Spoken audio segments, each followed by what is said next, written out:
Hello dear students, welcome to the Gateway classes. My name is Gulshan Kumar और मैं आपको पढ़ा रहा हूं इंजीनियरिंग मैथमेटिक्स। इंजीनियरिंग मैथमेटिक्स में हमारी यूनिट चल रही है सीक्वेंस एंड सीरीज, जिसका आज हमारा लेक्चर नंबर 5 है।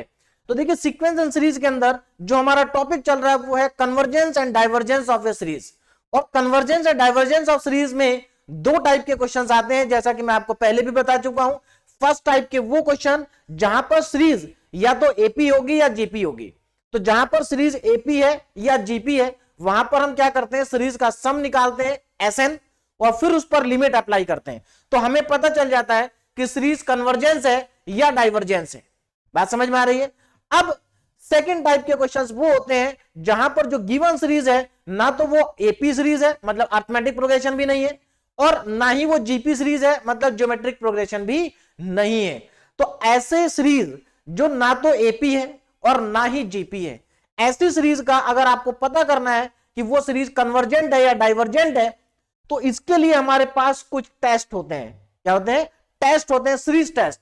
अब उसमें से जो हमारे सिलेबस में टेस्ट हैं वो कौन कौन से हैं? P series test, comparison test, D'Alembert test और रेबिस टेस्ट, जिसमें से मैं आपको पी सीरीज टेस्ट करा चुका हूं।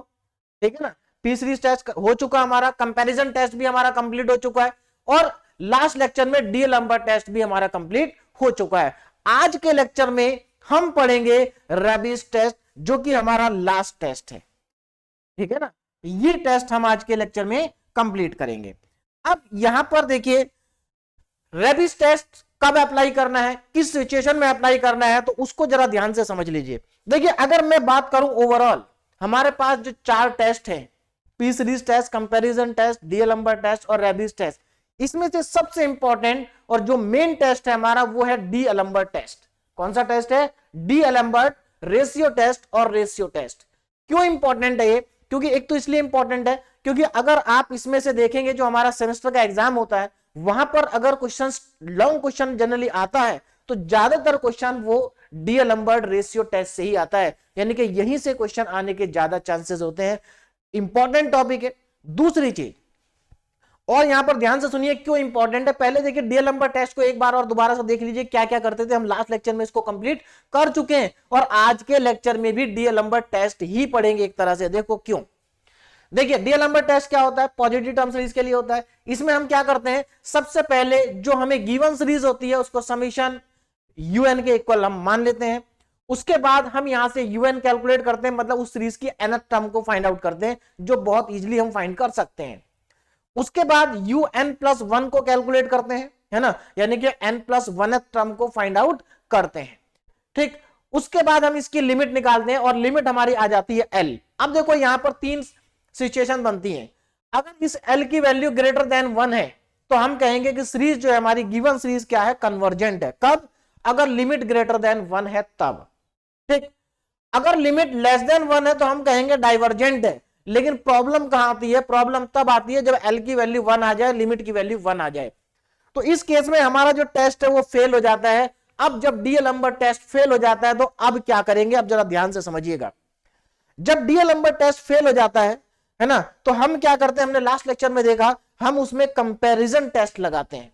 जब डीएलएम्बर्ट टेस्ट हमारा फेल हो जाए, रेशियो टेस्ट हमारा फेल हो जाए, तो हम उसमें क्या करते हैं? कंपैरिजन टेस्ट लगाते हैं, जैसा कि हमने लास्ट लेक्चर में किया था।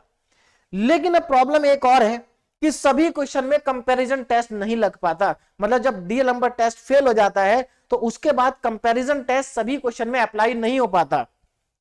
तो जहां पर कंपैरिजन टेस्ट अप्लाई ना हो पाए वहां पर अप्लाई करेंगे रेबिस टेस्ट। ठीक है ना, अगर कंपैरिजन टेस्ट अप्लाई नहीं हो रहा है तो फिर हम कहां ट्राई करेंगे? Raabe's test. देखिए, कंपैरिजन टेस्ट कब अप्लाई नहीं होगा? जैसे आज के जो मैं क्वेश्चन कराऊंगा इसमें कंपैरिजन टेस्ट अप्लाई नहीं हो पाएगा डीएलएम्बर्ट टेस्ट के फेल होने के बाद। बात समझ में आ रही है ना? क्यों नहीं अप्लाई हो पाएगा मैं आपको क्वेश्चन में बताऊंगा। अच्छा, अगर कंपैरिजन टेस्ट अप्लाई नहीं होगा तो हम रेबिस टेस्ट लगाएंगे। लेकिन अब कुछ क्वेश्चन हमारे पास ऐसे भी आएंगे जिसमें रेबिस टेस्ट भी अप्लाई नहीं हो पाएगा। अब वो कौन से क्वेश्चन होंगे जिसमें रेबिस टेस्ट अप्लाई नहीं हो पाएगा? वो क्वेश्चन वो होंगे जहां पर हमारी लिमिट ई की फॉर्म में आ जाएगी। ये जो ई होता है एक्सपोनेंट वाला, है ना, अगर हमारी लिमिट ई की फॉर्म में आ जाए, है ना, ई की फॉर्म में मतलब 1/e आ जाए या x e आ जाए, मतलब ई के फॉर्मेट में अगर हमारी लिमिट आ रही है तो वहां पर हमारा रेबिस टेस्ट भी काम नहीं करता है, उस केस में हमें लगाना पड़ता है लॉगरिथमिक टेस्ट। लेकिन ये जो लॉगरिथमिक टेस्ट है, एक्चुअल में अगर हम अपने सिलेबस को देखें तो ये हमारे सिलेबस का पार्ट नहीं है ना, सिलेबस में इसको मेंशन नहीं किया गया लॉगरिथमिक टेस्ट को। लेकिन ये लॉगरिथमिक टेस्ट का जो क्वेश्चंस है वो यूनिवर्सिटी एग्जाम में पूछ लिए जाते हैं। क्यों पूछ लिए जाते हैं? क्योंकि एक्चुअल में ये लॉगरिथमिक टेस्ट कहीं ना कहीं डीएल नंबर टेस्ट के अंदर ही आ जाता है।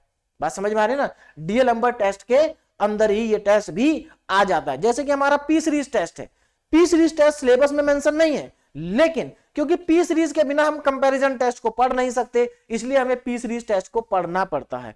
वैसे ही जो हमारा डीएल नंबर टेस्ट है, डीएल नंबर टेस्ट के जो हमारे क्वेश्चंस होते हैं उसमें कुछ क्वेश्चन ऐसे आ जाते हैं जो डीएल नंबर टेस्ट के फेल होने पे ना तो कंपैरिजन टेस्ट से सॉल्व हो पाते हैं, ना रेबिस टेस्ट से सॉल्व हो पाते हैं, वो सॉल्व होते हैं लॉगरिथमिक टेस्ट से।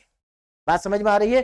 तो लॉगरिथमिक टेस्ट, देखिए इस लेक्चर में तो मैं लॉगरिथमिक टेस्ट वाले क्वेश्चन आपको नहीं कराऊंगा, लेकिन मैं आपको लॉगरिथमिक टेस्ट वाले क्वेश्चंस भी कराऊंगा। क्यों? क्योंकि देखिए लास्ट ईयर अगर आप पेपर देखेंगे तो लास्ट ईयर के पेपर में लॉगरिथमिक टेस्ट का क्वेश्चंस क्या है, आया है, जहां पर रेबिस टेस्ट अप्लाई नहीं हो पा रहा और कंपैरिजन टेस्ट भी अप्लाई नहीं हो पा रहा, जबकि सिलेबस में मेंशन नहीं है, लेकिन फिर भी इसको पढ़ेंगे क्योंकि ये डीएल नंबर टेस्ट के ही अंदर आ जाता है।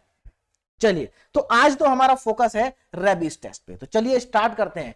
तो देखिए रेबिस टेस्ट में कुछ भी नया नहीं है, कुछ भी नया नहीं है। आप डीएल नंबर टेस्ट ही लगाएंगे, जब डीएल नंबर टेस्ट फेल हो जाएगा तब आप रेबिस टेस्ट लगाएंगे। अब देखो रेबिस टेस्ट में नया क्या है, रेबिस टेस्ट में देखो नया क्या है, बहुत छोटा सा ध्यान देना आपको। क्या करना है, देखो यहां पर डीएल नंबर टेस्ट में हम क्या करते हैं, UN अपॉन UN प्लस 1 का रेशियो निकालते हैं ना, ये रेशियो हम कैलकुलेट करेंगे और रेशियो कैलकुलेट करने के बाद हम उस पर लिमिट लगाते हैं। ठीक, रेबिस टेस्ट में क्या करेंगे, रेबिस टेस्ट में देखिए ये सब काम तो आप डीएल नंबर टेस्ट में करेंगे ही ना, ऊपर वाला यहां तक का काम तो आप करेंगे, ये रेशियो भी आप डीएल नंबर टेस्ट में निकालेंगे। तो ये जो रेशियो आपने डीएल नंबर टेस्ट में कैलकुलेट किया है, इसी रेशियो में से हम -1 करेंगे और फिर इसमें n से मल्टीप्लाई करेंगे और जो भी क्वांटिटी आएगी उस क्वांटिटी में लिमिट लगा देंगे। तो ये हो जाएगा रेबिस टेस्ट, और इस लिमिट की जो वैल्यू यहां से आएगी उसको हम k मान लेंगे। और अगर ये लिमिट 1 से ज्यादा है, अगर इस लिमिट की वैल्यू 1 से ज्यादा है तो सीरीज होगी कन्वर्जेंट। क्या होगी? कन्वर्जेंट। डीएल नंबर में देखो 1 से ज्यादा होने पे कन्वर्जेंट, यहां पर भी सेम ही है। तो 1 से ज्यादा है तो कन्वर्जेंट, 1 से कम है तो डाइवर्जेंट, ठीक है ना। और अगर 1 है तो फिर से रेबिस टेस्ट भी क्या हो जाएगा, फेल हो जाएगा, और उसके आगे हमें पढ़ना नहीं है। बात समझ में आ गई? तो चलिए क्वेश्चंस करते हैं। तो यहां पर मैं रेबिस टेस्ट के आपको 2 इंपॉर्टेंट क्वेश्चन कराता हूं, 2 क्वेश्चन से ही आपको पूरा सब कुछ समझ में आ जाएगा, ठीक है ना।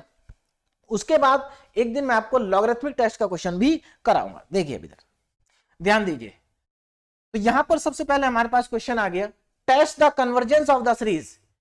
हमें इस सीरीज का टेस्ट करना है और बताना है कि ये सीरीज कन्वर्जेंट है या डाइवर्जेंट है। अब जरा ध्यान दीजिए, सबसे पहले तो हम इसमें सीरीज को देखिए, सीरीज हमें क्या गिवन है, 1 + 2/3 डॉट 1/4 2.4। ये डॉट जो है यहां पर ये मल्टीप्लाई है, ध्यान रखना, 2 × 4 है, ये 3 × 5 है ना, ये भी मल्टीप्लाई है। तो ये सीरीज हमें गिवन है। तो सबसे पहले चलिए मैं सीरीज को लिख लेता हूं। देखिए क्या है given series, 1 + 2/3 1 + 2/3 dot 1/4 1/4 dot 1/4 plus 2, यहां पर जो हमारी गिवन सीरीज है, ध्यान से देखें क्या लिखा है यहां पर, 1 + 2/3 और into 1/4 plus 2 × 4 2 × 4 divided by 3 × 5 3 × 5 into 1/6 plus 2 × 4 × 6 divided by 3 × 5 × 7 3 5 7 और इंटू में 1/8 प्लस डैश डैश डैश। अब यहां पर जरा ध्यान से समझना, देखिए एक्चुअल में क्या हो रहा है, देखो पैटर्न देखो यहां पर, अगर आप यहां पर देखें 1 + 2/3 इंटू 1/4, 2 इंटू 4/3 इंटू 5 इंटू 1/6, है ना, ये हमारा पैटर्न यहां पर कुछ बन रहा है। अब जरा ध्यान देना इस पैटर्न पे, देखो यहां पर क्या है, यहां पर है आपके पास 2, ये क्या लिखा है 2, फिर लिखा है यहां पर 2 इंटू 4, फिर लिखा है यहां पर 2 इंटू 4 इंटू 6। एक चीज ध्यान दो, अगर आप इस वाले पैटर्न पे ध्यान दो, 2 2 इंटू 4 2 इंटू 4 इंटू 6, देखो यहां पर 2 है, इस वाले मल्टीप्लीकेशन में 2 आ रहा है, और अगला मल्टीप्लीकेशन आप देखोगे तो 2 और 4 दोनों आ रहे हैं। इसका मतलब अगर इसके आगे मैं कोई टर्म लिखूंगा तो उसमें 2 इंटू 4 इंटू 6 इंटू 8 भी आएगा, 2 इंटू 4 इंटू 6 इंटू 8 भी आएगा। इसका मतलब ये हुआ, अब यहां पर ध्यान देना, लेकिन एक चीज है, नीचे वाला भी एक बार देख लो पहले, देखो यहां 3 है, यहां 3 इंटू 5 है, फिर 3 इंटू 5 इंटू 7 है, 3 इंटू 5 इंटू 7। इसका मतलब ये पैटर्न कुछ इस टाइप का है कि जो टर्म पहले लिखी है वो अगले वाली टर्म में भी वो टर्म आ रही है ना। तो अगर मैं आपसे पूछूं ये जो पहली वाली टर्म है क्या ये भी पैटर्न को फॉलो कर रही है, तो अगर आप देखें यहां से तो पैटर्न फॉलो हो रहा है, लेकिन ये टर्म पैटर्न को फॉलो नहीं कर रही है। पहली वाली जो टर्म है वो पैटर्न को फॉलो नहीं कर रही है, और मैंने आपको बताया था कि अगर हम किसी सीरीज में से किसी टर्म को हटा दें तो उस सीरीज की कन्वर्जेंसी और डाइवर्जेंसी पे कोई फर्क नहीं पड़ता है। तो हमें क्या करना होगा, हमें इस 1 को यहां से हटाना पड़ेगा, क्योंकि ये हमारे पैटर्न को फॉलो नहीं कर रहा है, सीरीज के पैटर्न को फॉलो नहीं कर रहा है। तो हम क्या करेंगे, यहां से इस टर्म को हटा देंगे और यहां पर क्या लिखेंगे, लिविंग फर्स्ट टर्म। यहां से फर्स्ट टर्म को मैंने क्या कर दिया, लीव कर दिया। बोलो बात समझ में आ रही, लिविंग फर्स्ट टर्म को यहां से मैंने क्या कर दिया, लीव कर दिया। और फर्स्ट टर्म को जब लीव कर देंगे तो हमारे पास क्या बचेगा, ये वाला पोर्शन बचेगा, जिसको हम एज्यूम कर लेंगे let summation un equal to, इसको हमने समेशन un के इक्वल मान लिया, समेशन un के इक्वल। चलिए तो लिविंग फर्स्ट टर्म, चलिए इसको हमने मान लिया समेशन un के इक्वल। अब जरा यहां पर ध्यान देना, ये समेशन un के इक्वल हमने इस सीरीज को मान लिया है, और यहां पर ये पैटर्न बना। अब हमें इसकी nth टर्म लिखनी है। देखिए nth टर्म कैसे लिखेंगे, जरा ध्यान दीजिए। सबसे इंपॉर्टेंट काम यही है कि इसकी nth टर्म हम लिख लें। nth टर्म मतलब un। देखिए nth टर्म क्या होगी, जरा ध्यान से देखा, यहां पर 2 इंटू 4 2 इंटू 4 इंटू 6, देखो जो nth पोजीशन पे जो टर्म आएगी वो क्या होनी चाहिए, 2 इंटू 4 2 इंटू 4 इंटू 6, है ना, ऐसे ही चलता जाएगा, 2 4 6 8, है ना, 2 4 6 8 10 12 ऐसे ही चलते जाएगा। और n पोजीशन पे जो टर्म आएगी वो टर्म क्या होनी चाहिए, ये मुझे आप बताएंगे। देखो अगर आप इस सीरीज को देखें तो क्या ये सीरीज एपी है, अर्थमेटिक प्रोग्रेशन है, डेफिनेटली अर्थमेटिक प्रोग्रेशन है। तो अगर मैं देखूं कि इसके nth पोजीशन पे क्या आएगा, तो जरा ध्यान से देखो nth टर्म पे, तो फॉर्मूला क्या होता है, a plus n minus 1 into D. तो यहां पर a फर्स्ट टर्म कितनी है 2 प्लस n माइनस 1, और कॉमन डिफरेंस भी कितना है 2, तो यहां से देखो कितना आएगा 2 प्लस 2n माइनस 2, 2 से 2 कट गया तो 2n आ गया। इसका मतलब nth पोजीशन पे जो टर्म आएगी उस टर्म को हम क्या कहेंगे, 2n कहेंगे। क्या कहेंगे, 2n। ध्यान देना यहां पर, यानी कि nth पोजीशन पे जो टर्म आएगी वो टर्म पूरी अपने आप में एक सीरीज होगी। कहां से, 2 4 से स्टार्ट होके 2n तक जाएगी। बोलो बात समझ में आ रही है। तो यहां पर सबसे पहले मेरा जो 2 इंटू 4 2 इंटू 4 इंटू 6, इसके प्लेस पे क्या आ जाएगा, 2 into 4 into 6 dot dot dot 2n। बोलो बात समझ में आ रही है। अब इसके नीचे आ जाओ, इसके नीचे 3 5 6 3 3 3 5 3 5 7 इस तरह से चल रहा है। तो ये अगेन अगर आप इसको भी ध्यान से देखेंगे तो ये भी तो एपी है। क्या है, देखो 3 5 7 डैश डैश डैश। इसकी nth टर्म क्या होगी, जरा ध्यान से देखो, nth टर्म का फिर से मैं फॉर्मूला लगाऊंगा, n minus 1 into d, first term 3 plus common difference 2 ही है, तो कॉमन डिफरेंस जब 2 रखेंगे डी की जगह तो 2n माइनस 2 आएगा, यानी कि ये आ जाएगा 2n प्लस 1। तो यहां से इसकी nth टर्म क्या आ गई, 2n प्लस 1। इसका मतलब nth पोजीशन पे क्या आएगा, 3 multiply 5 multiply 7 dot dot dot और लास्ट में इसमें nth टर्म आएगी 2n+1, 2n+1 ये हमारे पास आ जाएगा। लेकिन अभी कंप्लीट नहीं हुआ है, अभी एक टर्म और बच गई है। क्या? देखो यहां 1 है, यहां भी 1 है, यहां भी 1 है, तो ये तो हमेशा 1 ही है, तो मैं यहां पर मल्टीप्लाई करके ऊपर लिखूंगा 1। उसके बाद देखो 4 6 8 ये भी तो बढ़ रहा है, और अगेन ये भी एपी है। क्या है ये? एपी है। तो जरा ध्यान दें यहां पर क्या आएगा, 4 6 8 4 6 8 डैश डैश डैश ये आएगा। अब इसमें फिर से मैं n टर्म का फॉर्मूला लगाऊंगा, तो a plus n minus 1 into d. First term कितनी है 4, कॉमन डिफरेंस कितना है 2, तो 2n माइनस 2, तो कितना आ जाएगा 2n+2, 2n+2। इसका मतलब इसके नीचे आना चाहिए 2n+2। तो ये है हमारी nth टर्म। तो कितनी भी बड़ी सीरीज लिखी हो, किसी भी टाइप की सीरीज लिखी हो, nth टर्म लिखने में कोई दिक्कत नहीं है, बस आप उस पैटर्न को पहचान लीजिए। देखिए एक चीज और यहां पर बच्चे को कंफ्यूजन हो सकता है, जैसा मैं बार बार बोल रहा हूं कि जो हमारी फर्स्ट टाइप की प्रॉब्लम है वो प्रॉब्लम है जहां पर आपको जो सीरीज है वो या तो एपी दे रखी हो या जीपी दे रखी हो, तो वहां पर हम उस सीरीज का सम निकालेंगे और डायरेक्ट बता देंगे कि कन्वर्जेंट है या डाइवर्जेंट है, लिमिट लगा के। तो कई बार बच्चे को ऐसा कंफ्यूजन हो जाता है कि सर इसमें भी तो एपी है।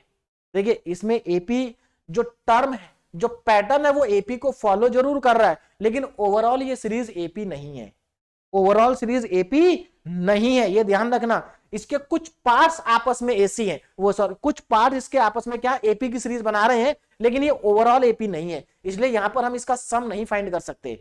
बात समझ में आ रही है ना, सम फाइंड नहीं कर सकते। चलिए, तो पहली बात, सीरीज चाहे कितनी भी कॉम्प्लिकेटेड दी हो, कितनी भी बड़ी सीरीज दी हो, उसको देख के घबराना नहीं है, उसकी nth टर्म को लिखना। nth टर्म लिखना बहुत ज्यादा आसान है, बस आपको पैटर्न को पहचानना है।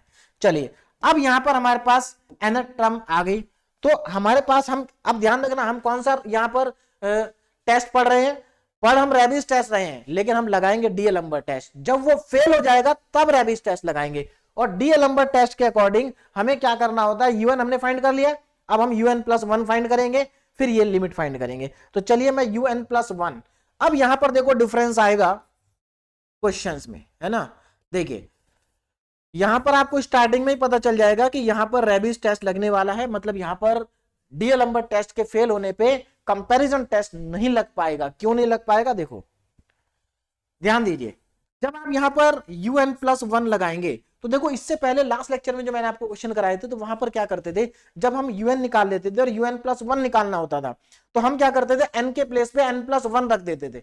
लेकिन यहां पर आप थोड़ा सा चेंज आएगा, देखो क्यों आएगा। देखो un का मतलब है nth टर्म, तो ये तो nth टर्म है, और un+1 का मतलब है n+1th टर्म, मतलब अगर ये 5th टर्म है तो ये 6th टर्म है। तो एक बात बताइए, अगर ये 5th टर्म ऐसी आ रही है तो 6th टर्म कैसी आएगी, बात समझ रहे हो।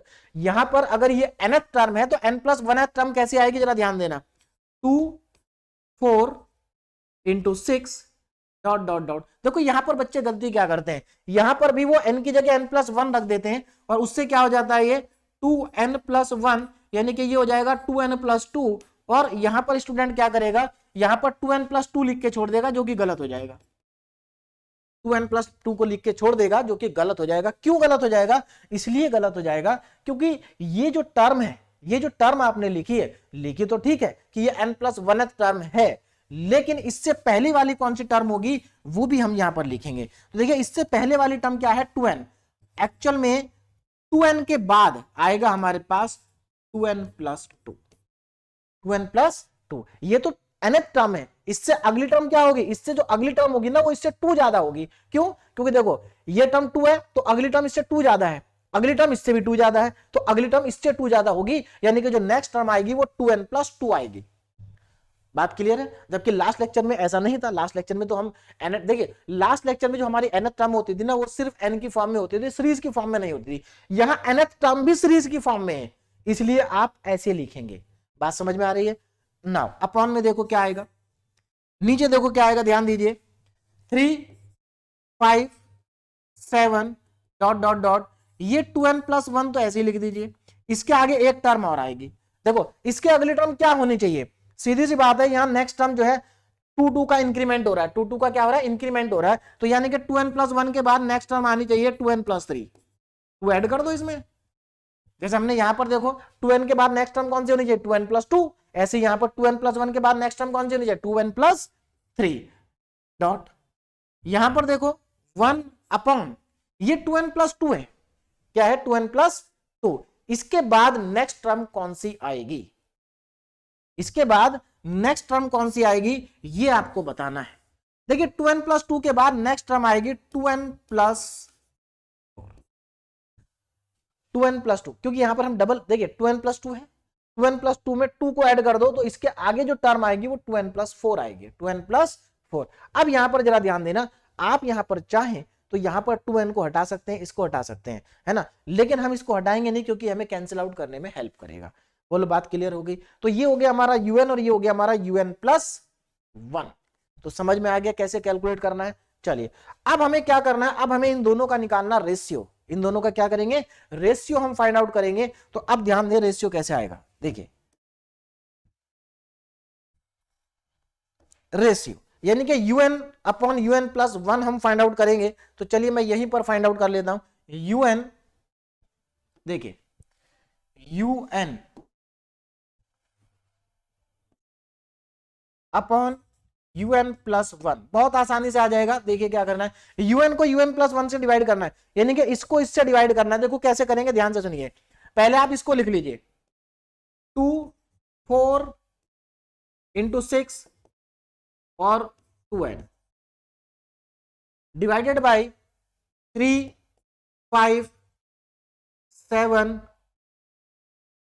और 3 5 7 के बाद dot dot dot 2n plus 1, 2n plus 1 into 1 upon 2n plus 1, ये हमारे पास आ गया un। अब इस un को मल्टीप्लाई कर दीजिए un प्लस 1 से। अब जरा ध्यान देना, इससे डिवाइड करना था, मैं मल्टीप्लाई कर रहा हूं, क्यों, क्योंकि मैं इसका रेसिप्रोकल कर रहा हूं। तो ये नीचे वाला ऊपर आ जाएगा, ऊपर वाला नीचे आ जाएगा। तो ये नीचे वाला क्या है 3 5 7 3 5 7 dot dot dot 2n plus 1 और 2n प्लस 3, ये नीचे वाला पार्ट ऊपर चला गया और ये 2n प्लस 4, और हमारा जो ऊपर वाला पार्ट है वो नीचे आ जाएगा, यानी कि 2 इंटू 4 इंटू 6 2n और 2n प्लस 2। बोलो समझ में आ गया, 2n प्लस 2 हमारे पास आ जाएगा। ठीक है, चलिए अब देखो यहां से क्या क्या कैंसिल आउट हो रहा है, जरा ध्यान से देखिए। देखिए यहां से क्या कैंसिल आउट होगा, अगर आप देखें 2 4 6 यहां से लेकर के यहां तक, और ये पार्ट यहां से लेके यहां तक कैंसिल आउट हो गया। बोलो बात समझ में आ गई। उसके बाद 3 5 7 2n प्लस 1, यानी कि ये पार्ट यहां से लेकर के यहां तक और यहां से लेकर यहां तक कैंसिल आउट हो गया। बचा क्या हमारे पास, ऊपर बचा 2n प्लस 3 2n प्लस 4, नीचे बचा 2n प्लस 1 2n प्लस 2, ये हमारा रेशियो बचा इसके बाद का। देखिए तो इसके बाद इसको आगे लिख लेता हूं मैं यहां पर, देखिए ध्यान दीजिए, देखो तो un अपॉन un प्लस 1 का जो रेशियो है वो हमारे पास बचा है 2n plus 3 2n plus 3 2n plus 4 divided by 2n plus 1 2n plus 2 2n plus 1 2n plus 2, ये हमारे पास बच गया। अब देखो यहां से जरा ध्यान देना, यहां से अब हमारे पास क्या करेंगे, देखिए ये हमारे पास un अपॉन un प्लस 1 का रेशियो आ गया। इसके बाद नेक्स्ट स्टेप हमारा क्या होना चाहिए, देखिए ये हमने कैलकुलेट कर दिया un अपॉन un प्लस 1 का रेशियो। अब इसमें लगाएंगे limit n tends to infinite. तो अब हम यहां पर लिमिट लगा देंगे। तो देखिए लिमिट लगाने के बाद क्या आएगा, ध्यान दीजिएगा, तो लिमिट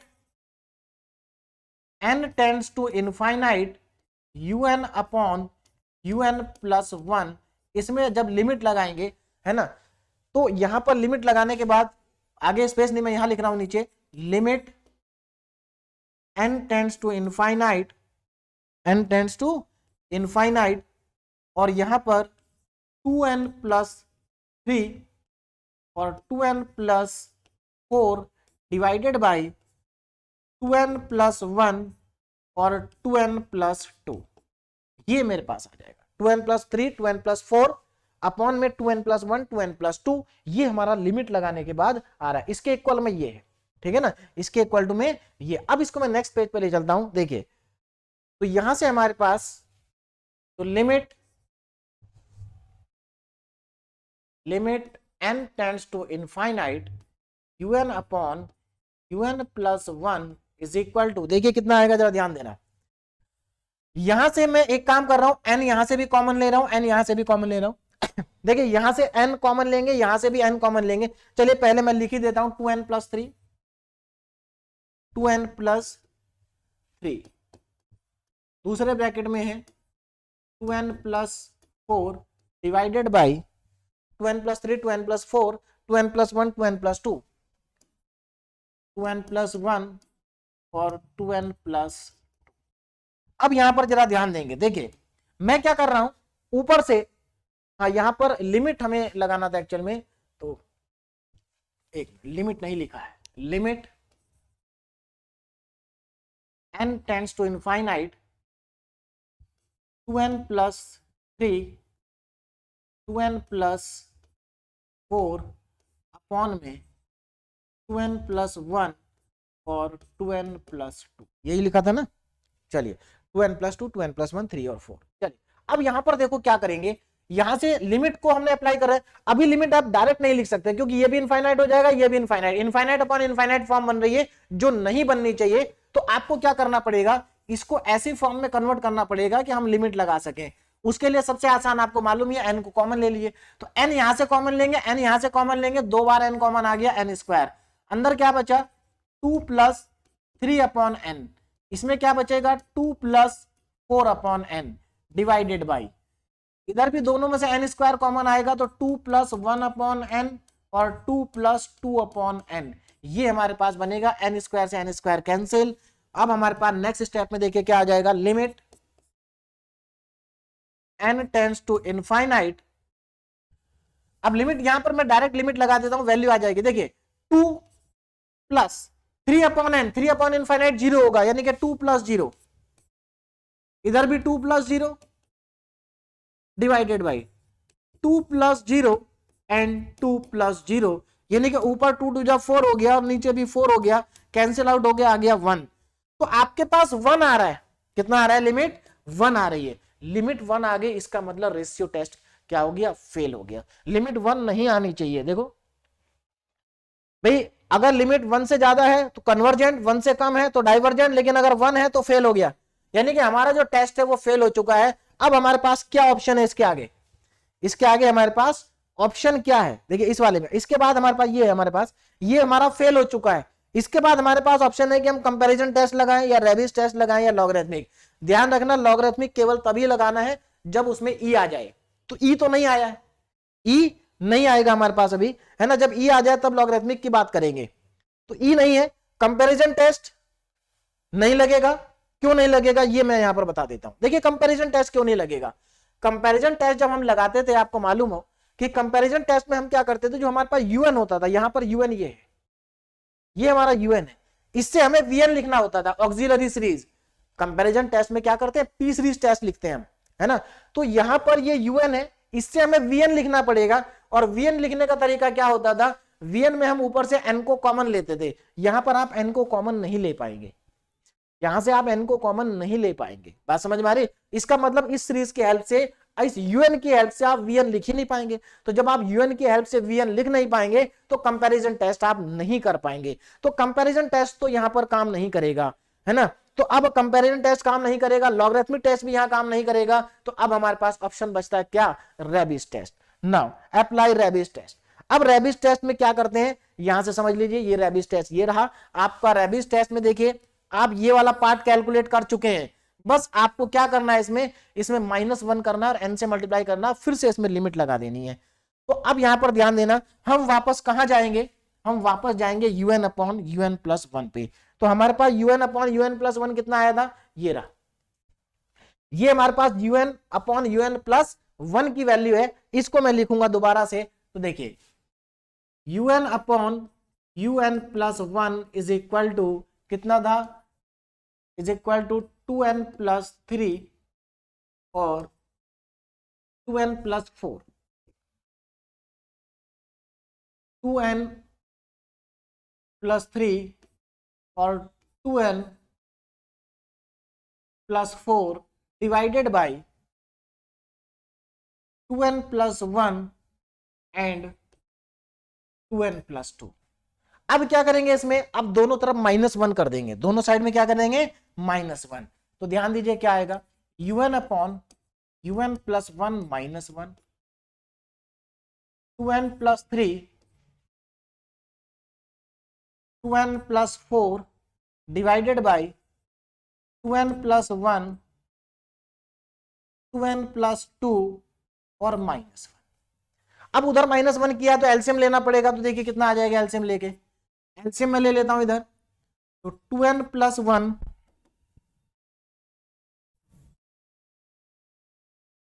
2n प्लस 1 और 2n प्लस 2, ये तो हमारा हो गया एलसीएम। अब यहां पर एक काम करते हैं, एलसीएम लेंगे तो इधर भी मल्टीप्लाई होगा, तो इसको मल्टीप्लाई कर लेता हूं पहले तो इन दोनों को, तो 2 2 जा 4n square, 2 into 4 8n, 3 into 2 6n और 3 इंटू 4 12 माइनस, देखो माइनस में 1 के प्लेस पर ये आएगा जब एलसीएम ले लिया मैंने, तो माइनस इन दोनों का मल्टीप्लीकेशन, तो मैं इन दोनों का मल्टीप्लीकेशन करके ही लिख रहा हूं, 2 2 जा 4n स्क्वायर, 2 2 जा 4n, 2 2 जा 4n plus 2n plus 2n, है ना, यहां पर 4n स्क्वायर 4n 2n और प्लस में 2। अब यहां से जब मैं ब्रैकेट हटाऊंगा तो सब माइनस में आ जाएंगे, तो यानी कि हमारे पास जो ये वैल्यू आएगी कितनी आएगी, जरा ध्यान से देखें, ये वैल्यू हमारे पास आ जाएगी 4n square plus 8n plus 6n plus 12 minus 4n square, और ये 4 प्लस 2 6n हो गया, तो माइनस का 6n और माइनस का 2 डिवाइडेड बाई हमारे पास ये बचेगा नीचे 2n प्लस 1 और 2n प्लस 2। अब यहां पर जरा ध्यान दो, 4n स्क्वायर से 4n स्क्वायर कट गया, 6n से 6n हमारा कैंसिल आउट हो गया, है ना। अब यहां पर हमारे पास बचेगा 8n प्लस 10, 8n प्लस 10, एक मिनट, यहां पर 2n plus 1 2n plus 2,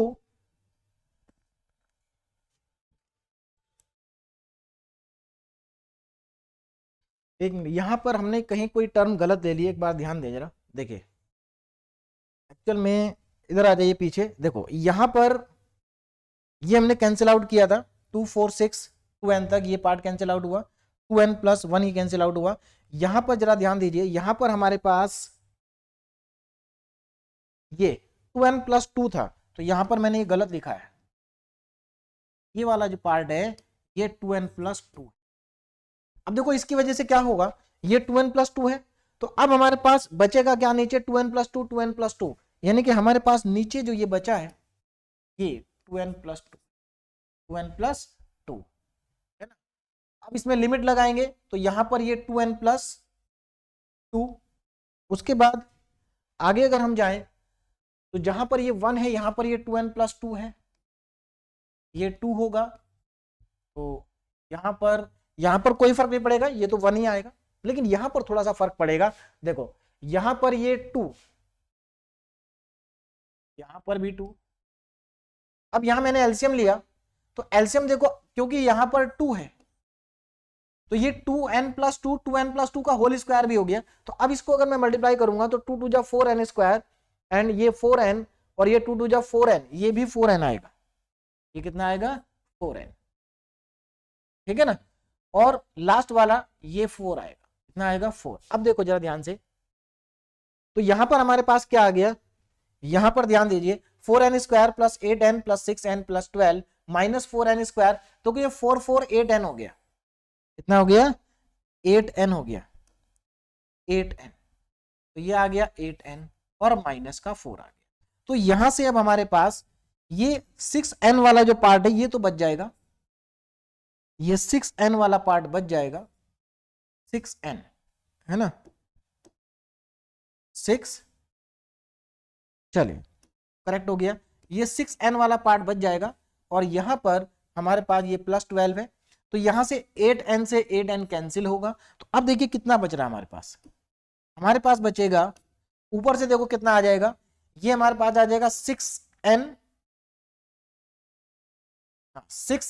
plus 8, 6n plus 8, और न्यूमरेटर में आएगा 2n प्लस, ये भी 2 है, 2n प्लस 2 का होल स्क्वायर, है ना, 2n प्लस 2 का होल स्क्वायर। ये इतना पार्ट आया। तो अब मैं इसको नेक्स्ट स्लाइड पे लिख लेता हूं, देखिए जरा। तो यहां पर हमारे पास अब जो हमारे पास पार्ट आया कितना, un upon un plus 1 minus 1 is equal to 6n plus 8, 6n plus 8 divided by 2n plus 2 का होल स्क्वायर, 2n प्लस 2 का होल स्क्वायर। ये इतना हमारे पास यहां से आ गया, ठीक है ना, 2n प्लस 2 का होल स्क्वायर। अब यहां पर हमें क्या करना है, हम अगर जाए अपने टेस्ट पर, रेबिस टेस्ट, तो यहां पर इसको n से मल्टीप्लाई कर देना और फिर लिमिट लगानी है। तो अब हम क्या करेंगे, दोनों तरफ n से मल्टीप्लाई कर देंगे। तो दोनों साइड में n से अगर आप मल्टीप्लाई करते हैं तो देखिए ये आ जाएगा un upon un plus 1 minus 1 is equal to, इधर हो जाएगा 6n square plus 8n upon में 2n प्लस 2 का होल स्क्वायर। अब इसमें लगाएंगे लिमिट, तो देखिए लिमिट लगाने के बाद कितना आ जाएगा, limit n tends to infinite, n tends to infinite, n un upon un plus 1 minus 1 is equal to limit n tends to infinite 6n square plus 8n upon में 2n प्लस 2 का whole square. ये हमारे पास आ जाएगा। अब यहां से क्या करना है, देखो अब लिमिट अप्लाई करनी है तो डायरेक्ट तो नहीं लगा सकते, इन्फिनिटी अपॉन इन्फिनिटी आ रहा है, तो ऊपर से भी हम n स्क्वायर कॉमन ले लेंगे और नीचे से भी n स्क्वायर कॉमन आ जाएगा। तो देखिए कितना आ जाएगा, limit n tends to infinite, देखो ऊपर से n के साथ साथ 2 भी कॉमन ले लेते हैं, तो 2n ऊपर से कॉमन आ रहा है, 2n स्क्वायर, तो अंदर कितना बचेगा, देखिए 6 में से 2 कॉमन लिया तो 3 बचा, कितना बचा 3, और n स्क्वायर कॉमन आ गया, प्लस 8 में से 2 कॉमन लिया 4 बचेगा, और क्योंकि यहां से n स्क्वायर कॉमन लिया तो 4 अपॉन n, नीचे कितना आ जाएगा, इसमें से 2 और n कॉमन ले रहा हूं मैं, तो 2 और n को जब कॉमन लेंगे तो 2 का बाहर आएगा 4, देखिए स्क्वायर में से आप 2 को कॉमन ले रहे हैं, तो 2 को जब बाहर निकालेंगे तो 2 का भी स्क्वायर हो जाएगा 4 और n का भी स्क्वायर हो जाएगा, तो 4n स्क्वायर, अंदर कितना बचेगा, यहां पर बचेगा 1 प्लस 1 अपॉन n की होल पावर 2। यहां से n स्क्वायर से n स्क्वायर कैंसिल हो गया, 2 से ये कैंसिल होगा 2 टाइम्स, है ना। तो अब हमारे पास अगर हम इसमें लिमिट अप्लाई कर दें, तो लिमिट अप्लाई करने के बाद देखिए कितना आ जाएगा, लिमिट अगर आप अप्लाई करते हैं तो ये हमारे पास आ जाएगा limit n tends to infinite, limit n tends to infinite, ऊपर बचेगा 3 plus 4 upon n divided by 1 plus 1 upon n का होल स्क्वायर। इसमें अगर आप लिमिट लगा दे तो देखो ऊपर आ जाएगा आपके पास, नीचे हमारे पास, हाँ नीचे हमारे पास कितना है, देखिए ऊपर हमारे पास 3 प्लस 0 और यहां पर हमारे पास 2 भी है, तो ऊपर आ जाएगा 3 प्लस 0 और नीचे हमारे पास आ जाएगा 2 और 1 प्लस 0 का होल स्क्वायर, यानी कि आंसर हमारा आ गया 3/2 जो कि ग्रेटर देन 1 है। कितना आ रहा है, 3/2, और 3/2 क्या है, ग्रेटर देन 1। अगर 3/2 ग्रेटर देन 1 है तो इसका मतलब ये हमारा आंसर क्या आएगा, यहां से कन्वर्जेंट, क्या आएगा, कन्वर्जेंट। इसका मतलब हमारी जो सीरीज है, देखिए डीएलम्बर्ट टेस्ट तो फेल हो गया था, लेकिन डीएलम्बर्ट टेस्ट फेल होने के बाद हमने रेबिस टेस्ट लगाया और रेबिस टेस्ट के अकॉर्डिंग इसकी वैल्यू ग्रेटर देन, लिमिट की जो वैल्यू है वो ग्रेटर देन 1 आ रही है। इसका मतलब by Raabe's test, by Raabe's test, है ना, बाय रेबिस टेस्ट जो हमारी गिवन सीरीज है समेशन un इज कन्वर्जेंट। कैसे सीरीज है, ये हमारी सीरीज कन्वर्जेंट है। तो मेरे ख्याल से आपको समझ में आ गया होगा कि रेबिस टेस्ट कब लगाना है, जब हमारा डीएलम्बर्ट टेस्ट क्या हो जाए, फेल हो जाए। तो देखो रेबिस टेस्ट में क्या था, अगर आपकी जो लिमिट है वो ग्रेटर देन 1 है तो सीरीज क्या होगी, कन्वर्जेंट होगी, और ये हमने यहाँ पर प्रूव कर दिया है। तो मेरे ख्याल से सभी को समझ में आ गया होगा। ये हमारा रेबिस टेस्ट का पहले टाइप का क्वेश्चन था। दूसरा टाइप देखिए, इसमें एक्स आ गया, पहले टाइप में एक्स नहीं था, यहां पर एक्स आ गया है ना। तो अब एक्स आ गया, तो अब क्वेश्चन को कैसे करेंगे जरा ध्यान से देखें।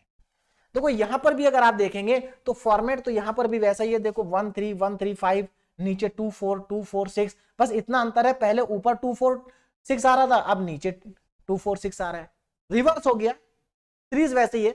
और यहां पर भी अगर आप देखेंगे तो इसका कोई रोल नहीं है यहां पर, यानी कि सबसे पहले तो इसमें क्या करेंगे, living first term, living first term, आप इसकी फर्स्ट टर्म को लीव कर देंगे। चलिए अब फर्स्ट टर्म को आपने लीव कर दिया, अब आप क्या करेंगे, जो बची हुई सीरीज है उसको आप मान लेंगे let summation un is equal to, कितना बचा हमारे पास, बचेगा 1/2 x plus 1 into 3/2 into 4 x square plus 1 into 3 into 5 upon में 2 into 4 into 6, 2 into 4 into 6 x cube plus dash dash x greater than 0 है। ये हमारे पास सीरीज है। अब हम क्या करेंगे, सबसे पहले इसकी nth टर्म को लिखेंगे। नाउ nth टर्म देखिए, nth टर्म क्या आएगी जरा ध्यान दें, 1 1 3 1 3 5 1 3 5, तो यहां पर nth टर्म क्या बनेगी, 1 into 3 into 5 dash dash dash, last में क्या आएगा, n पोजीशन पे क्या आएगा। तो देखो यहां पर ध्यान देना, पिछली बार की तरह मत लिख देना, पिछली बार जो सीरीज थी वो 3 से स्टार्ट हो रही थी, इस बार सीरीज 1 से स्टार्ट हो रही है। तो यहां पर अगर आप इसकी nth टर्म लिखेंगे तो फर्स्ट टर्म कितनी है, 1 प्लस 2n माइनस 1 और कॉमन डिफरेंस है 2, तो कितना आ जाएगा, 1 प्लस 2n माइनस 2, तो 2n माइनस 1 आएगा, जबकि लास्ट क्वेश्चन में 2n प्लस 1 आया था। तो अगर ये सीरीज 3 से स्टार्ट होगी तो 2n प्लस 1 आएगा, और अगर 1 से स्टार्ट होगी तो 2n माइनस 1 आएगा, इस चीज का ध्यान रखना। तो ये भी डिपेंड करता है कि सीरीज कहां से स्टार्ट हो रही है, ऐसा नहीं कि सब में एक ही जैसा लिख देंगे। चलिए नीचे देखें, नीचे की जो सीरीज है हमारी वो कहां से स्टार्ट हो रही है, देखो जरा, यहां पर 2 into 4 2 4 6 इस तरह से हमारा चल रहा है ना, यानी कि यहां पर हमारी सीरीज कहां से स्टार्ट हो रही है, 2 से। तो 2 4 6 इस तरह से चलता जाएगा, तो इसका तो सिंपल है 2n ही आ जाएगा। देखो first term 2 plus n minus 1 common difference 2, तो 2n minus 2 plus 2n minus 2, ये तो सेम है, तो 2n आ जाएगा लास्ट में। तो 2 4 6 2 4 6 डैश डैश डैश, और लास्ट में आ गया 2n। उसके बाद देखो यहां पर अब x को देखो, यहां पर x की पावर 1 है, 2 है, 3 है, तो nth पोजीशन पे क्या होगी, x की पावर n होगी। तो ये तो बहुत आसान हो गया है ना। चलिए अब इसमें क्या निकालेंगे, अब इसमें un प्लस 1 निकालेंगे। देखिए कैसे आएगा, now un plus 1 is equal to 1 3 5 1 3 5 dot dot dot 2n minus 1, ये तो 2n माइनस 1 ही रहेगा। इससे अगली टर्म क्या आएगी, देखो n प्लस 1 का टर्म है, इससे n प्लस 1th टर्म, यानी कि nth टर्म से एक आगे वाली टर्म। तो आगे वाली टर्म क्या आएगी, इसमें 2 और ऐड कर दो, तो 2n माइनस 1 में 2 ऐड करोगे तो 2n प्लस 1 बन जाएगा। नीचे देखो 2 4 6, और आपको समझ में आ रहा होगा यहां भी रेबिस टेस्ट ही लगेगा फेल होने के केस में। 2n, नेक्स्ट टर्म क्या आएगी, 2n प्लस 2, 2 ऐड कर दो इसमें, इंटू में x की पावर क्या होनी चाहिए, x की पावर n प्लस 1 होनी चाहिए। तो ये हमारा un आ गया, un प्लस 1 आ गया। अब हम इनका क्या करेंगे, रेशियो फाइंड आउट करेंगे। तो चलिए रेशियो मैं यहां पर निकाल देता हूं। देखिए un upon un plus 1 is equal to, कुछ नहीं करना, आप un को एज इट इज लिखिए, पहले 1 3 1 के बाद 3 5 dash dash dash 2n minus 1 upon में आ जाएगा 2 4 6 डैश डैश डैश, लास्ट में आ जाएगा 2n, और ऊपर क्या है इसके साथ मल्टीप्लाई में x की पावर n भी है। चलिए अब क्या करेंगे, ध्यान देना, अब इसको रेसिप्रोकल करके मल्टीप्लाई कर दो, यानी कि नीचे वाला पार्ट ऊपर आएगा मल्टीप्लाई में, 2 4 6 2 4 6 2n और 2n प्लस 2 डिवाइडेड बाई अब ये वाला पार्ट नीचे आ जाएगा, देखो ये वाला पूरा पार्ट नीचे आ जाएगा, तो 1 into 3 into 5 dash dash dash 2n minus 1 2n plus 2 और x की पावर n प्लस 1। अब यहां से देखते हैं क्या कैंसिल आउट हो रहा है, जरा ध्यान से देखो। 135 वहां भी है, देखो यहां से लेके यहां तक ये कैंसिल और यहां से लेकर यहां तक है। उसके बाद 246 यहां से यहां तक और यहां से यहां तक, जो बचा उसको लिख लेते हैं, ठीक है ना। अच्छा एक चीज और कैंसिल हो रही है, यहां पर x की पावर n है, वो x की पावर n प्लस 1 है, तो उसको क्या लिख सकते हो आप, x की पावर n इंटू x लिख सकते हैं। चलिए आगे लिख लेते हैं, देखिए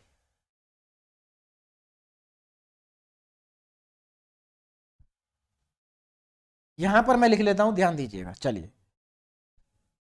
है ना, यहां पर लिख लेते हैं। देखो कितना आ जाएगा, un upon un plus 1 is equal to कितना बचा, यहां पर ऊपर बचा 2n प्लस 2 और x की पावर n, 2n प्लस 2 और x की power n divided by 2n plus 2 एक मिनट 2n प्लस, यहां हमारे पास 2n माइनस 1 x की पावर n 246 2n मल्टीप्लाई किया 246 2n और 2n के बाद 2n प्लस 1 आ गया, नीचे 135 2n माइनस 1 और 2n प्लस 1, ये फिर से गलत हो रहा है, यहां पर ये 1 है 2n प्लस 1। चलिए तो ऊपर 2n प्लस 2 आ गया और नीचे कितना बचा, 2n प्लस 1 बचा, और यहां पर नीचे x की पावर n प्लस 1 है, इसको अलग अलग कर देता हूं तो x की पावर n इंटू एक्स हो जाएगा और ये यहां से कैंसिल आउट हो गया। तो कितना बच गया अब हमारे पास, अब हमारे पास बच गया un upon un plus 1 is equal to 2n plus 2 upon 2n plus 1 2n plus 1 और इनटू में x, है ना। और ये जो हमारे पास आया इसको हम मान लेते हैं कि हमारी क्या है, इक्वेशन नंबर 1 है, क्योंकि इसकी हमें जरूरत पड़ेगी आगे चल के। This is equation number 1। तो un अपॉन un प्लस 1 का रेशियो हमने फाइंड कर लिया, 2n plus 2 upon 2n plus 1। अब हम चलते हैं आगे, अब हमें क्या करना है जरा ध्यान देना, अब इसमें लगाएंगे लिमिट, क्या करेंगे, लिमिट अप्लाई करेंगे। तो देखो लिमिट, क्योंकि हम डीएल नंबर टेस्ट लगा रहे हैं तो यहां पर लिमिट लगाइए, तो limit n tends to infinite un upon un plus 1 is equal to limit n tends to infinite, और कितना आ रहा है हमारे पास ये 2n plus 2 upon 2n plus 1, 2n plus 2 upon 2n plus 1 और इनटू में x। अब इसमें से लिमिट लगाना तो अभी तो नहीं लगा सकते क्योंकि इनफाइनाइट अपॉन इनफाइनाइट बन जाएगा, तो क्या करें, इसमें से n को कॉमन ले लें, ऊपर से भी और नीचे से भी, तो हमारे पास आ जाएगा limit n tends to infinite, और जब n कॉमन लेंगे, देखो ऊपर से n कॉमन आया तो 2 plus 2 upon n divided by, नीचे से मैंने n को कॉमन लिया तो 2 प्लस 1 अपॉन n बन गया और इनटू में x, n से n कैंसिल आउट हो गया। अब यहां पर आप लिमिट लगाओगे तो देखो 2 अपॉन n तो 0 हो जाएगा, यानी कि ऊपर बचेगा 2, नीचे यहां पर 1 अपॉन 0 हो जाएगा, ये बचेगा 2 और नीचे x, 2 से 2 कैंसिल, आंसर आया 1 अपॉन x, यानी कि यहां पर लिमिट आ गई 1 अपॉन x। तो देखो अब अगर आप ध्यान दें, जैसे डीएल नंबर टेस्ट में जब हमने लास्ट टाइम किया था तो वहां पर जब लिमिट 1 अपॉन x आती थी, अभी भी हम डीएल नंबर टेस्ट ही कर रहे हैं, तो यहां पर बनेंगे 3 केस। कितने केस बनेंगे, 3। अब देखिए कैसे 3 केस हमारे यहां पर बनेंगे। अब यहां पर हम देखिए by ratio test, by ratio test, यहां पर जरा ध्यान दें, यहां पर लिख देता हूं मैं बाय रेशियो टेस्ट। अभी हम यहां पर रेशियो टेस्ट लगा रहे हैं, मतलब रेशियो टेस्ट मतलब डीएल नंबर टेस्ट, है ना। तो जो हमारी सीरीज है समेशन un इज कन्वर्जेंट, ये सीरीज कन्वर्जेंट कब होगी, ये कन्वर्जेंट होगी तब अगर हमारे पास जो लिमिट है उसकी वैल्यू 1 से ज्यादा हो, एल ग्रेटर, ये एल है ना, L ग्रेटर देन 1 होना चाहिए। या फिर हम इसको और कैसे लिख सकते हैं, और x is less than 1, 1/x greater than 1 और x इज लेस देन 1। तो ये सीरीज कन्वर्जेंट होगी अगर x की वैल्यू 1 से कम होगी। अगर ये x की वैल्यू 1 से कम हुई तो ये सीरीज क्या होगी, कन्वर्जेंट होगी, क्योंकि इसकी वैल्यू 1 से कम हुई तो ये 1 से ज्यादा वैल्यू हो जाएगी। चलिए दूसरा पार्ट इसका, अगर इज डाइवर्जेंट, ये डाइवर्जेंट होगी कब, डाइवर्जेंट इफ, यहां पर भी इफ लिख लेना, if 1/x is less than 1 और x इज ग्रेटर देन 1। अगर x की वैल्यू 1 से ज्यादा है तो ये डाइवर्जेंट हो जाएगी। लेकिन अब तीसरी कंडीशन यहां पर आ जाती है कि जो हमारा टेस्ट है, टेस्ट फेल होगा इफ, टेस्ट फेल कब होगा, if 1/x is equal to 1। अगर 1/x 1 के इक्वल हो गया तो हमारा टेस्ट क्या हो जाएगा, फेल हो जाएगा। टेस्ट क्या हो जाएगा, फेल हो जाएगा। इसका मतलब, और हम ऐसा भी कह सकते हैं कि जब x की वैल्यू 1 होगी तो हमारा टेस्ट क्या होगा, फेल हो जाएगा। और अगर टेस्ट फेल हुआ तो अब हम यहां पर क्या करेंगे, अब हम यहां पर अप्लाई करेंगे, देखिए हमारे पास ये un/un प्लस 1 का रेशियो है ना। और अगर आप यहां पर देखें ये हमारे पास un है, क्या है ये, un है ना। तो अगर हम इसमें लगाते हैं कौन सा टेस्ट, कंपैरिजन टेस्ट, तो हमें un पे जाना पड़ेगा।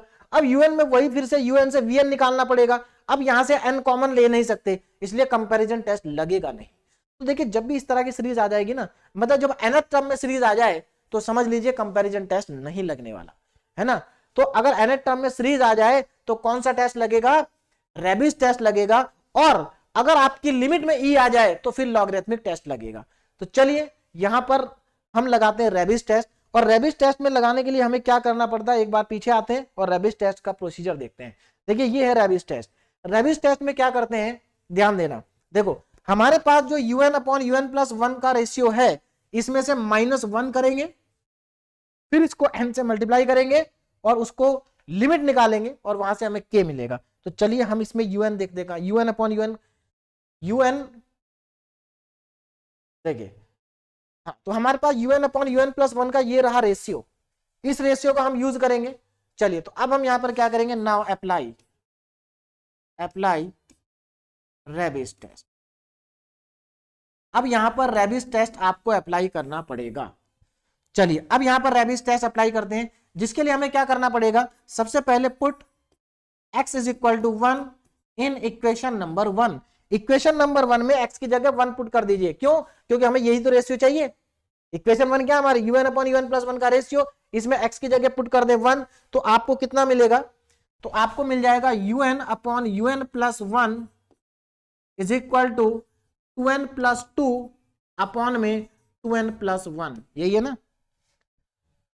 हाँ x की जगह 1 आ जाएगा तो 2n प्लस 2 ऊपर और 2n प्लस 1 नीचे। अब क्या करेंगे, क्योंकि हमें रेबिस टेस्ट लगाना, तो दोनों तरफ इसमें से माइनस कर दीजिए। तो देखिए दोनों तरफ माइनस करने पे क्या मिलेगा, तो un minus un plus 1 minus 1 is equal to 2n plus 2 upon 2n plus 1 minus 1।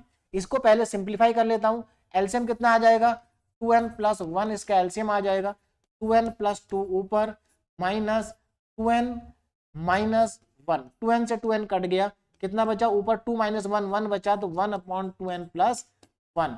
ये क्या आया हमारे पास, ये आ गया हमारे पास un प्लस 1 माइनस 1 की वैल्यू आ गई। अब क्या करना है, अभी लिमिट नहीं लगानी, अभी इसमें पहले दोनों तरफ n से मल्टीप्लाई करना है। क्यों करना है, क्योंकि हमारा जो टेस्ट है उसके अकॉर्डिंग क्या हो रहा है, जो हमें लिमिट निकालनी है, पहले un/un प्लस 1 में -1 करना, फिर n से मल्टीप्लाई करना, फिर इसकी लिमिट निकालनी है। तो चलिए मल्टीप्लाई कर देते हैं और लिमिट निकाल लेते हैं। तो दोनों तरफ n से कर देता हूं मल्टीप्लाई, तो कितना आ जाएगा, un plus 1 minus 1 is equal to n/2n plus 1, ये हमारे पास आ जाएगा। अब इसकी लिमिट निकाल लीजिए। तो देखिए अब हम इसकी लिमिट निकालेंगे तो कितना आ जाएगा, लिमिट निकालने पे देखिए, limit n tends to infinite un plus 1 -1 is equal to limit n tends to infinite n upon 2n plus 1। अब क्या करेंगे, नीचे से n को कॉमन लेंगे, तो चलिए नीचे से n को कॉमन ले लेते हैं, देखिए कितना आ जाएगा। तो is equal to limit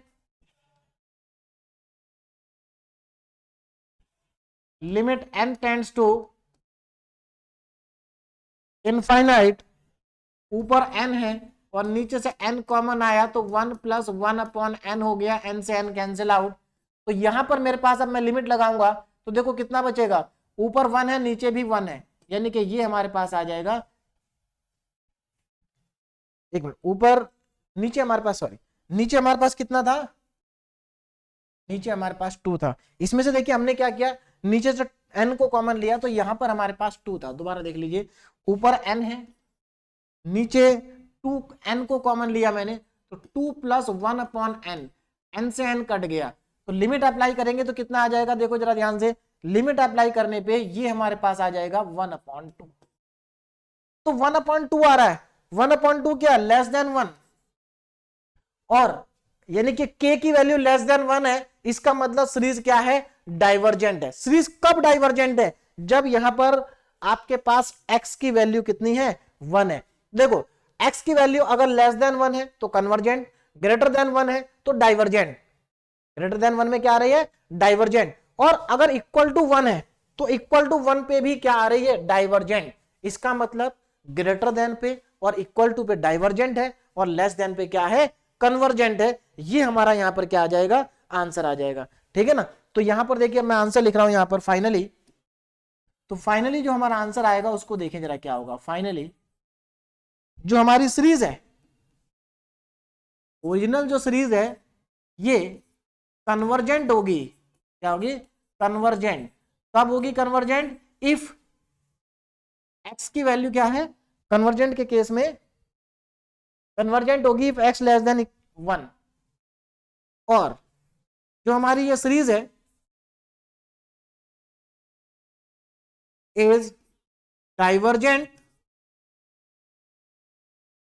if x की वैल्यू ग्रेटर देन 1। देखिए ग्रेटर देन 1 पे तो पहले भी डाइवर्जेंट थी, ये देखो डाइवर्जेंट थी, अब ये इक्वल टू 1 पे भी डाइवर्जेंट आ गई, इक्वल टू 1 पे भी डाइवर्जेंट आ गई, तो यहां पर लिखेंगे ग्रेटर देन इक्वल टू 1। तो यहां पर हमारा ये क्वेश्चन क्या हो जाता है, कंप्लीट हो जाता है, ठीक है ना। ये हमारा इसका फाइनली आंसर होगा। तो मेरे ख्याल से सभी को समझ में आ गया होगा कि किस तरह से हमने इस क्वेश्चन को कंप्लीट किया, ठीक है ना। तो ये दो टाइप के क्वेश्चन जो है रेबिस टेस्ट में आ सकते हैं, जहां पर x दे रखा है या जहां पर x नहीं दे रखा है, ठीक है, बात समझ में आ रही है। अब अगर ऐसा कोई क्वेश्चन आता है जिसमें e आ जाता है, लिमिट में क्या आ जाता है, e, है ना, तो उस क्वेश्चन में लगाते हैं हम लॉगरिथमिक टेस्ट। जब हमारा डीएल टेस्ट फेल हो जाता है तो डीएल टेस्ट फेल होने के बाद हम उसमें क्या लगाते हैं, लॉगरिथमिक टेस्ट लगाते हैं। तो उसके ऊपर बेस्ड मैं एक क्वेश्चन आपको कराऊंगा आगे, ठीक है ना।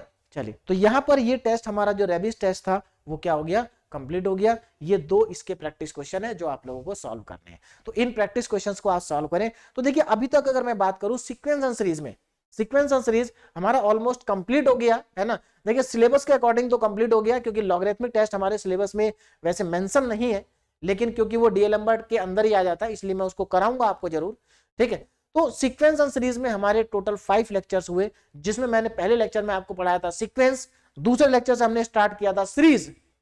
सीरीज में पहले मैंने इंट्रोडक्शन टू सीरीज मतलब सीरीज के बेसिक क्वेश्चंस आपको कराए थे, जिसमें हमने कन्वर्जेंट और डाइवर्जेंट ऑफ सीरीज सीखा था, जहां पर हमें एपी और जीपी दे रखा हो। उसके बाद हमने जहां पर एपी और जीपी नहीं दे रखी होगी सीरीज में, मतलब जो सीरीज एपी और जीपी नहीं है, उन सीरीज के लिए हमने फिर 4 इंपॉर्टेंट टेस्ट पढ़े। कौन कौन से, p series test, comparison test, DL test और रेबिस टेस्ट। और सभी टेस्ट के ऊपर जो इंपॉर्टेंट क्वेश्चंस थे वो मैंने आपको कराए। तो यहां पर एक तरह से हमारा जो सीक्वेंस एंड सीरीज है टॉपिक है वो ऑलमोस्ट क्या हो गया, कंप्लीट हो गया। आप इन क्वेश्चंस को अच्छे से प्रैक्टिस करें, ठीक है ना। बाकी मैं एक क्वेश्चन आपको लॉगरिथमिक टेस्ट का भी आगे करा दूंगा, ठीक। Okay, thank you so much.